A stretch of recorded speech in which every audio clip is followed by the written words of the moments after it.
it's been fascinating to see the interest in film cameras in recent years. Back in about 2004, 2005, everyone was getting rid of their film cameras. I bought quite a few, but in hindsight, I wish I had bought more. And at that stage, some people were saying film was dead forever. How wrong they were. We have definitely seen interest in film in the last 5 years, and certain cameras have been very popular, and people seem interested in cameras that are classic and cameras which also are quite manual in use sometimes. And the camera I'm going to talk about today was a real step forward at its stage of launch in 1977. And this camera is a camera which is still a popular user camera, and though the second model is slightly more desirable, but I am talking about the Nikon FM. And the Nikon FM was the first of what is sometimes referred to as the compact camera, compact F Nikon.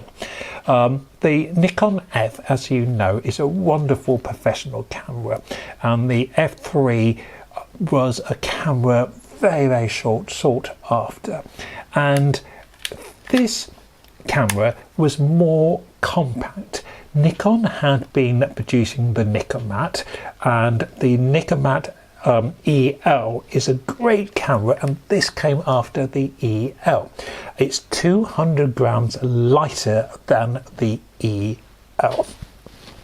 And the EL, the Nikomat, had been the Nikon name for cameras that Nikon made, but for basically the amateur market, or top-end amateur market. Quite a lot of professionals used them, but with the high-end Nikon lenses.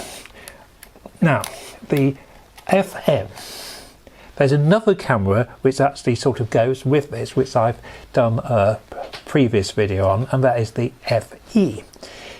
1977, electronics are getting more and more into cameras, and people are interested in auto exposure, and the FE is a camera that has aperture priority on it, and it has an electronic shutter.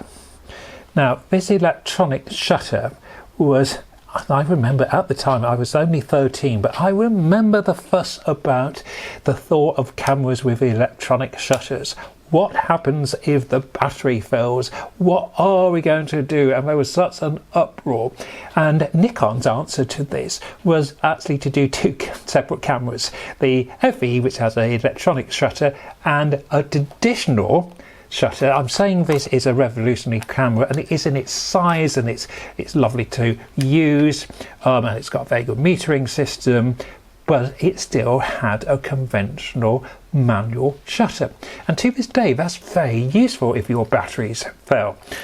We have got a rather sophisticated LED. We haven't got a needle. We've got 3 little LED lights, and we've got plus, naught and minus, and you basically alter your aperture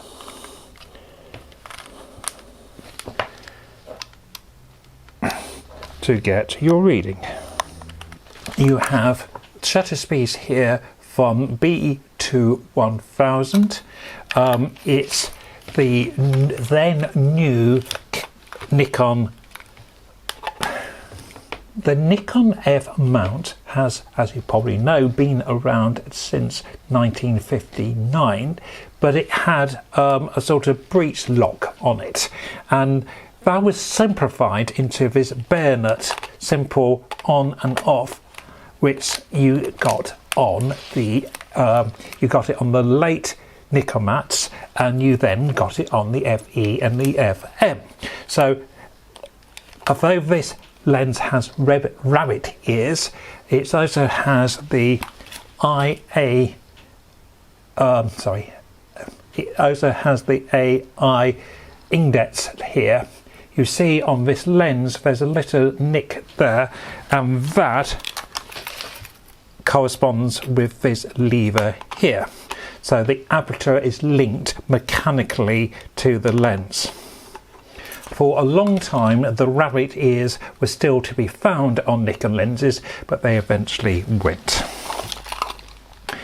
If you think all Nikon lenses are equal, they are not, and at some point I need to do a video on all the different types of Nikon lenses. It can be quite confusing, but fortunately there's an awful lot of good material on the web.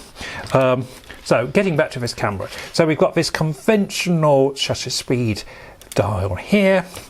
We have the aperture on the camera. I've got an interesting lens on. I've got the macro Nikon lens, which is fantastic for getting close to objects. This is a really nice lens, 3.5, so it's not the fastest lens, and this has been around the block a bit, but it still works extremely well. These cameras are extremely well constructed. As you can see, this one has some brassing on it. It's pretty well worn. I'm not convinced how accurate the metering is when I used it. I think it was slightly underexposing, so I was inclined to use my instinct instead of the meter. And the other thing that annoys some people about these cameras is to switch on the metering, you bring that lever over, so if you're left-handed like me, you have a tendency to jab your eye. Otherwise, I think they're really super cameras. They have a great following. People prefer the FM2, which has the faster shutter speed, and it's just a little bit more refined. But with that refinement comes a cost, and they seem to easily go for 250, 300, and I even saw one at the weekend. It was in very, very nice condition, but it was about 450. And these are quite a lot cheaper. Let's see how it actually performed when I actually used it. In this first shot, you can easily see how useful it is using this particular lens to get close. I was really pleased with the sharpness here. With surfaces on wood, this lens is fantastic. The camera was handling really well, and I think the meter is about right. As I said, I thought it was slightly overexposing, but I'm not sure. Sorry, underexposing. The lens is as you would expect, and actually the camera is as you would expect. The lens is sharp, good definition of tones, and the key thing is this is a nice light camera to use. I've used other cameras from the 70s, mainly Pentaxes and some Canons, and this just handles well. I think it's the solid construction, the viewfinder is really bright, it's clear, and the camera isn't too heavy. I love my Nikon F2 and I have a F4, but those are very heavy cameras.